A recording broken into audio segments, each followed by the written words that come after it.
Vai então. Eu vou compartilhar aqui.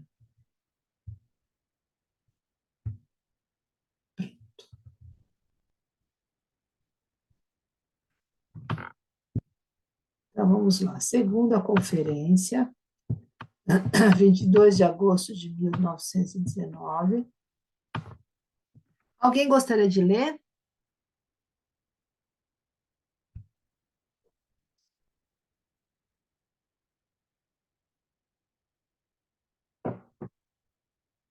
Bom, pelo silêncio, eu acho que não, né? Então, no futuro, todo ensino deverá estear-se numa autêntica psicologia elaborada. Opa, tem um microfone aberto. Ó. No futuro, todo ensino deverá estear-se numa autêntica psicologia elaborada a partir de uma cosmovisão antroposófica. Que o ensino e a educação em geral devem fundamentar-se na psicologia é um fato que tem sido reconhecido nos lugares mais diversos. Os amigos bem sabem que, por exemplo, a pedagogia de Herbart, outrora bem difundida, alicerçava suas medidas pedagógicas na psicologia de Herbart. Eu não sei quem é esse Herbert, gente, alguém provavelmente contemporâneo dele.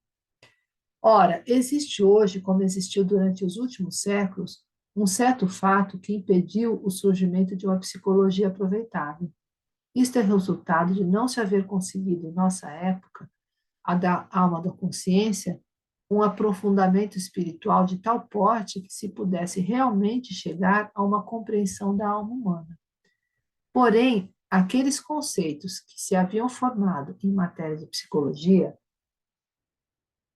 na base da antiga sabedoria da quarta época pós-atlântica,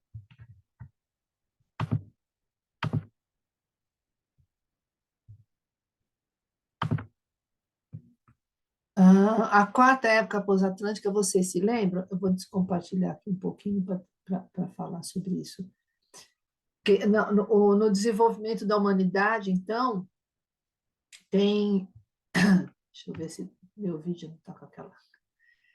No desenvolvimento da humanidade, tem né, até que a Terra, até que o corpo físico chegasse na Terra, né, que foram criados os corpos, corpo físico, corpo etérico e tudo mais, cada um tem um tempo, né? E quando chega na Terra, então teve a primeira época, a segunda época, a terceira a época atlântica, né?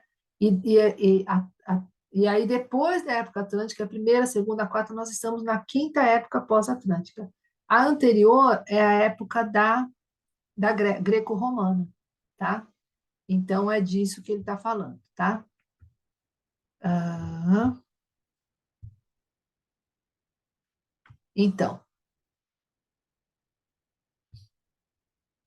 porém, aqueles conceitos que se haviam formado em matéria de psicologia na base da antiga sabedoria da quarta época pós-atlântica, hoje são realmente vazias de conteúdo, tornaram-se mero palavreado. Quem, hoje em dia, tomar nas mãos qualquer texto de psicologia ou que trate de conceitos psicológicos, logo constatará que atualmente tais escritos não possuem mais um verdadeiro conteúdo. Tem-se a sensação de que os psicólogos apenas brincam com conceitos. Quem, por exemplo, desenvolve atualmente um conceito justo e nítido do que seja representação mental, do que seja vontade. Os senhores podem consultar, uma após outra, as definições de teorias psicológicas e pedagógicas a respeito da representação mental da vontade. Elas não lhe proporcionarão qualquer autêntica ideia da representação mental, qualquer autêntico conceito da vontade. As pessoas se esqueceram por completo, naturalmente por uma necessidade histórica externa, de relacionar também psiquicamente o indivíduo com todo o universo. Em quem foi capaz de entender a conexão da alma humana com o universo, Somente quando se é capaz de ter em mente a relação do homem individual com todo o universo é que surge uma ideia da entidade humana como tal. Vejamos um pouco mais de perto aquilo que se habituou a chamar representação mental. É nosso dever desenvolver nas crianças as faculdades do pensar, sentir e querer. Portanto, devemos primeiro ter para nós mesmos um conceito claro do que é uma representação mental. Quem olha de forma realmente imparcial para que o homem, no homem existe como representação mental, atenta logo para seu caráter pictórico. A representação tem um cunho de imagem. E quem busca na representação mental algum caráter existencial, uma verdadeira existência, entrega-se a uma grande ilusão. Mas o que seria para nós também representação mental, caso possuísse existência? Sem dúvida, temos em nós elementos existenciais. Basta pensar nos elementos existenciais do nosso corpo. Basta tomar ao pé da letra o que lhes digo agora, por exemplo, seus olhos que são elementos existenciais, seu nariz, o seu estômago também elementos existenciais. Os senhores admitirão que vivem nesses elementos do ser, mas não podem ter representações por seu intermédio. Os senhores se derramam com seu próprio ser nesses elementos, identificam-se com eles. E justamente isso que proporciona a possibilidade de captarmos algo por meio das representações. O fato de essas possuírem caráter de imagens, não se fundindo conosco a ponto de estarmos dentro delas. Portanto, elas não têm existência real, são meras imagens. Foi precisamente nos últimos séculos, ao findar o último período evolutivo da humanidade, que se cometeu o grave erro de identificar o ser com o pensar como tal. Cogito ergo sum. Esse é o penso logo existo, né?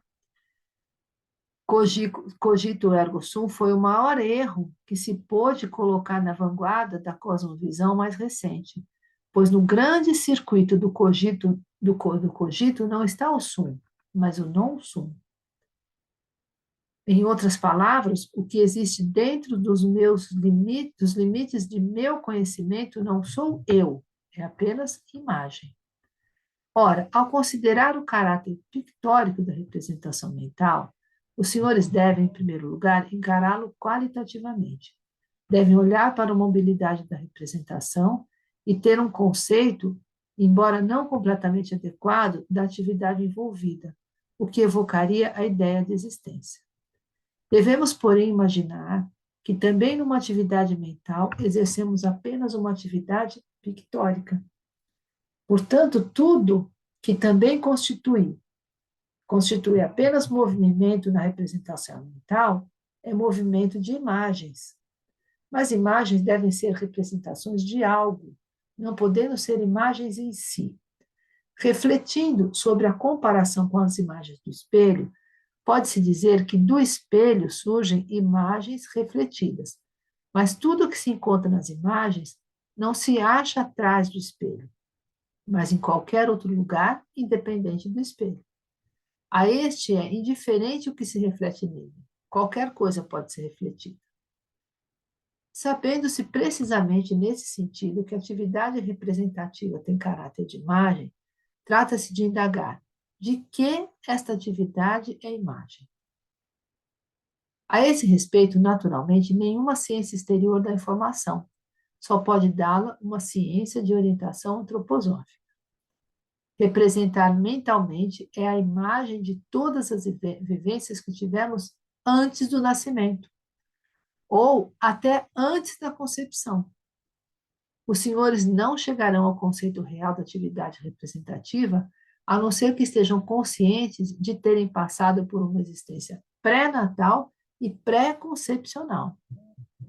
E assim como as imagens habituais do espelho surgem como reflexos espaciais, a existência entre a morte e o novo nascimento reflete-se na vida atual.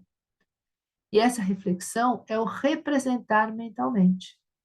Os senhores devem, pois, imaginar de maneira figurada sua vida se estendendo entre duas linhas horizontais delimitadas, à direita e à esquerda, pela morte e pelo nascimento. Ah, gente, sabe o que eu vi agora? Que não tem, eu vou deixar de compartilhar aqui agora, que não tem o desenho eu vou ter que fazer o desenho aqui, mostrar para vocês. Deixa eu aumentar aqui o meu para vocês verem o que é esse desenho. Aqui, ó, ele não aparece esse desenho lá. Mesmo assim, tá muito ruim aqui.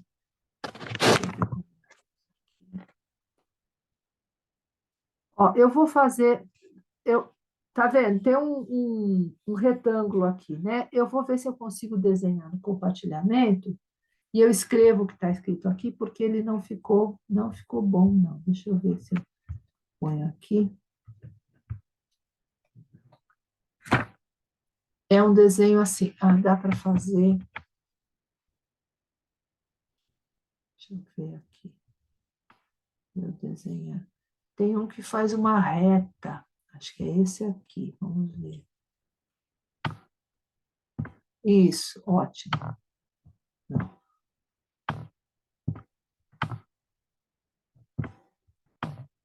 Não precisa ser reto.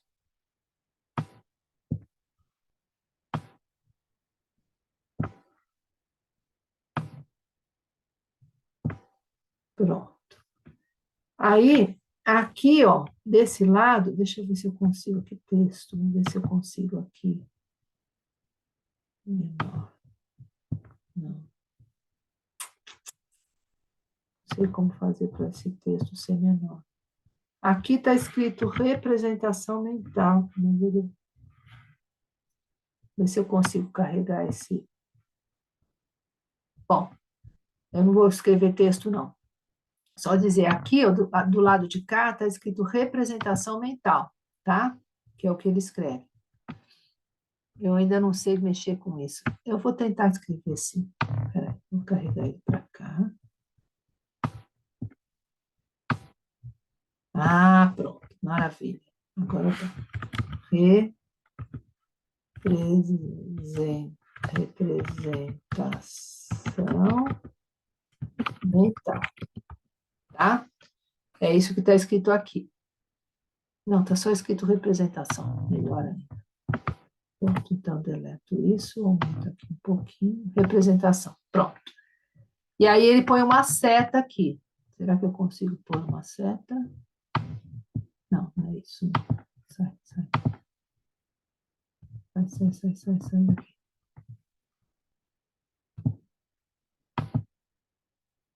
Uma seta, uma seta.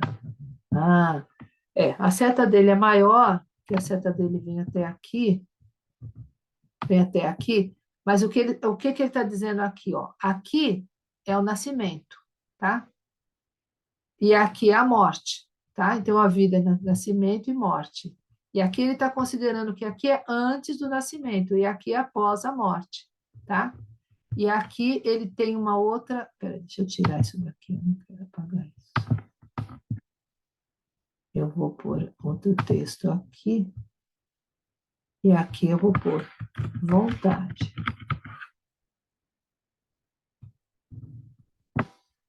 Pronto. Então, aqui acho que até dá para pôr um texto aqui, ó. Por aqui, só que pequenininho. Eu vou pôr nascimento. Abreviado. Nascimento. E aqui também vou pôr texto.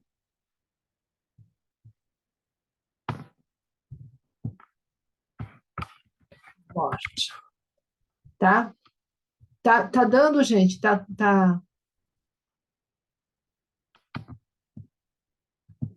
tudo bem aí? Tá dando para ver, para entender? Tá. Então, aqui. Então, aí ele põe aqui, ó. Bom, agora eu voltar a ler o texto.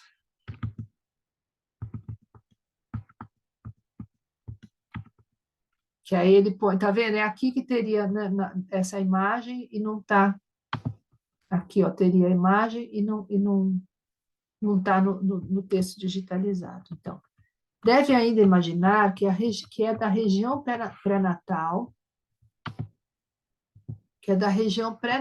que o representar reflete continuamente, sendo refletido de volta pela própria entidade humana. Vamos lá, voltar para aqui. Tá? Reflete, então, aqui o nascimento e a morte, então, aqui nessa vida pré-natal, pré-concepcional, reflete aqui na vida, tá? A representação mental. Então, vamos lá. Devem ainda imaginar que é da região pré-natal que o representar reflete continuamente, sendo refletido de volta pela própria entidade humana. Desta maneira, é por meio da reflexão. Opa! É por meio da reflexão pela corporalidade da atividade exercida no mundo espiritual antes do nascimento ou antes da concepção que se vivencia o ter representações. Para quem realmente sabe discernir, o próprio representar constitui uma prova da existência pré-natal, por ser a imagem dessa existência. Bom, o que ele está dizendo é assim, que todos os pensamentos, eles já estão lá antes, estão prontos lá, tá? Quando a gente nasce, os pensamentos todos já estão prontos. Eu quis expor isso de início, voltaremos a esse assunto com as explicações de fato, para chamar a sua atenção a evidência de que, dessa maneira, saímos das meras explicações verbais encontráveis nos compêndios da psicologia e pedagogia, e de que chegamos a uma real compreensão do que é atividade representativa, aprendendo que, ao representar, refletimos a atividade exercida. Deixa eu pôr, peraí. Não está aí o texto? Só me fala, porque eu estou pensando que está. Para Não, mim não está está não, só está o desenho. Então tá. Então, peraí, deixa eu voltar. Tirar esse daqui. Tem que pôr new chair, então. Peraí, new chair. É esse aqui. Pronto, agora sim. Então, deixa eu voltar um pouco a leitura, porque. Então, ó. Devem ainda imaginar que é da região pré-natal que o representar reflete continuamente, sendo refletido de volta pela sua própria entidade humana. Desta maneira, é por meio da reflexão pela corporalidade da atividade exercida no mundo espiritual antes do nascimento ou antes da concepção que se vivencia o ter representações. Para quem realmente sabe discernir, o próprio representar constitui uma prova da existência pré-natal por ser a imagem dessa existência.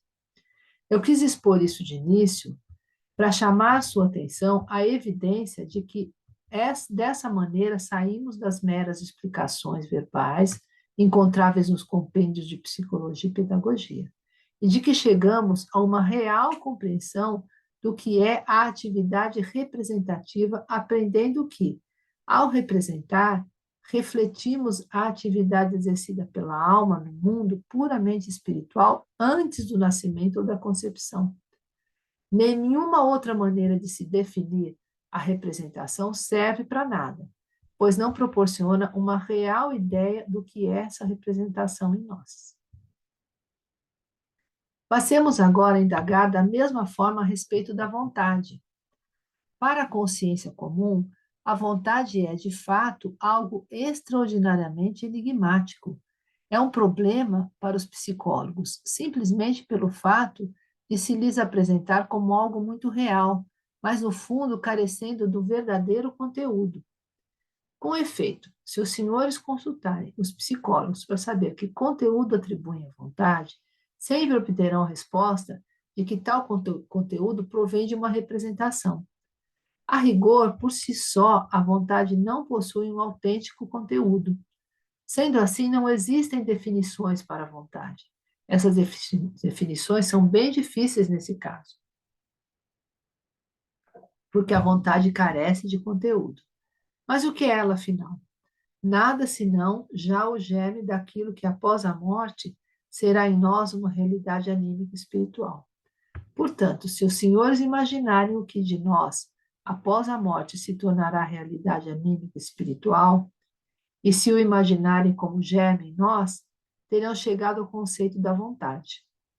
Em nosso desenho, o curso da vida acaba com a morte e a vontade a transcende. Então, eu vou compartilhar aqui de novo o desenho.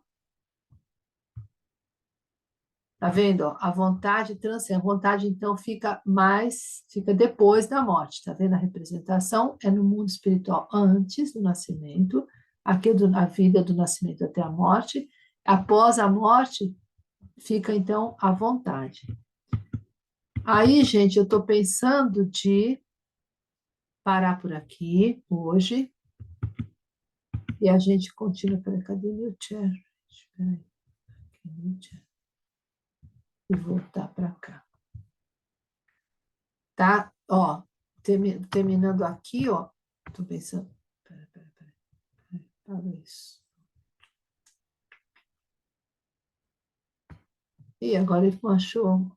Aqui. Tá. Nossa. Não. Nossa, tô. Isso aqui.